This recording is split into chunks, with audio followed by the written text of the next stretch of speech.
समुद्र मंथन क्यों हुई?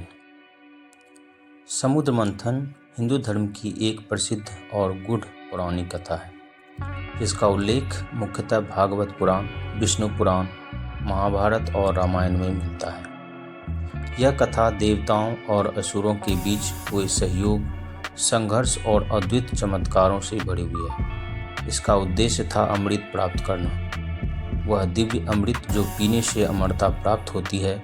इस घटना का प्रतीकात्मक अर्थ भी है कि महान फल प्राप्त करने के लिए धैर्य, संघर्ष और संतुलन आवश्यक है। समुद्र मंथन का कारण प्राचीन काल में असुरों और देवताओं के बीच लगातार संघर्ष चलता रहता था। एक बार देवताओं ने एक बहुत बड़ा युद्ध असुरों से लड़ा और हार गया।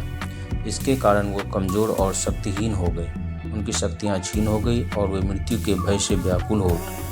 देवता अपने प्रमुख इंद्र के नेतृत्व में भगवान विष्णु के पास गए और उनसे सहायता मांगी। विष्णु ने उन्हें बताया कि यदि वे अमृत प्राप्त कर ले तो वे अमर हो जाएंगे और पुनः शक्तिशाली बन जाएंगे। लेकिन यह अमृत समुद्र के गर्भ में छुपा हुआ है, इसे केवल समुद्र मंथन से प्राप्त ही किया जा सकता था।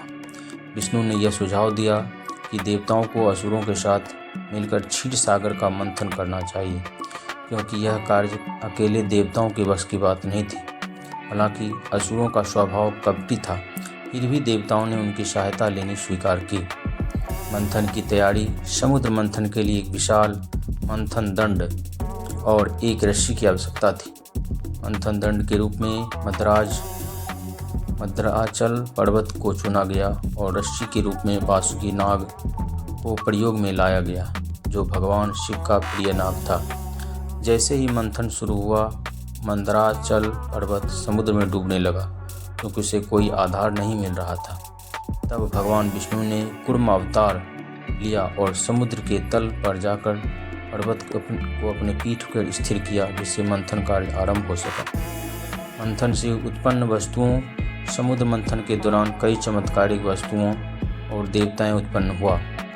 ये 14 रत्न कहलाते हैं। उनका क्रम इस प्रकार है। हलाहल विष। सबसे पहले एक अत्यंत विषैला हलाहल विष निकला, जो समस्त संसार को नष्ट कर सकता था। भगवान शिव ने इसे पीकर संसार की रक्षा के लिए अपने कंठ में रोक लिया, जिससे उनका कंठ नीला हो गया। उसे नीलाकंठ कहा जाने लगा। कामधेनु। यह एक दिव्य गाय जो मनचाही वस्तु प्रदान कर सकती थी, उसे ऋषियों को सौंप दिया। उच्छ्रवा अश्व। एक दिव्य अश्व, इसे इंद्र ने अपने पास रखा। ऐरावत। एक विशाल और सुंदर सफ़ेद हाथी जो इंद्र का वाहन बना। कल्पवृक्ष। यह इच्छाएं पूर्ण करने वाला वृक्ष, जिसे स्वर्ग में स्थापित किया गया।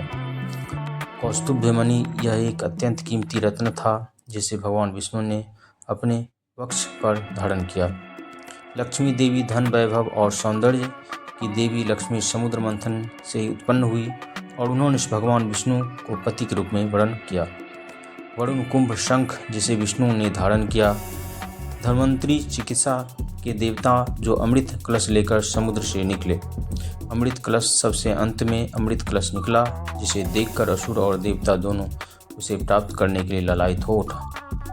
अन्य वस्तुएं जैसे पंचजन्य शंख, सुरा, रंभा और विभूति यहाँ भी निकली। अमृत को प्राप्ति और मोहिनी रूप। जब अमृत कलश निकला, तब असुरों ने उसे बलपूर्वक हथिया लिया। उससे देवता चिंतित हो उठे। तब भगवान विष्णु ने मोहिनी नामक एक सुंदर स्त्री का रूप धारण किया। मोहिनी इतनी आकर्षक थी कि असुर उससे मोहित हो गए और उन्होंने अमृत का वितरण उसे सौंप दिया। मोहिनी ने अपनी चतुराई से देवताओं को अमृत पिला दिया और असुरों को वंचित कर दिया। हालांकि एक असुर, जिसका नाम सूर्य भानु था, देवताओं का वेश धारण करके अमृत पीने लगा, लेकिन सूर्य और चंद्रमा ने उसे पहचान लिया और विष्णु को संकेत दिया। विष्णु ने तुरंत अपने सुदर्शन चक्र से सूर्य भानु का सिर काट लिया, लेकिन वह अमृत पी चुका था, इसलिए उसका सिर और धड़ दोनों जीवित हो गए। सिर का भाग राहु और धड़ का भाग केतु कहलाता है, जो आज भी सूर्य और ग्रहण को चंद्रमा ग्रसित करते हैं। चंद्रग्रहण की कथा यही है।